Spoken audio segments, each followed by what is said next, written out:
Intel CPU installation. First step, open the bracket.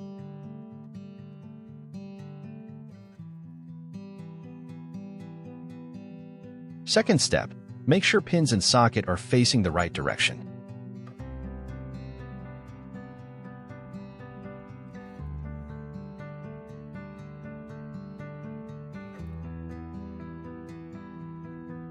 Thumbs up for the pins.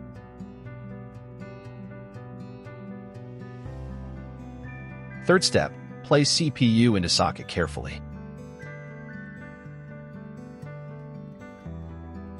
And make sure it's properly seated.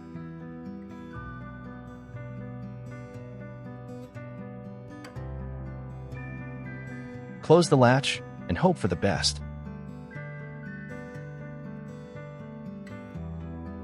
May the force be with you.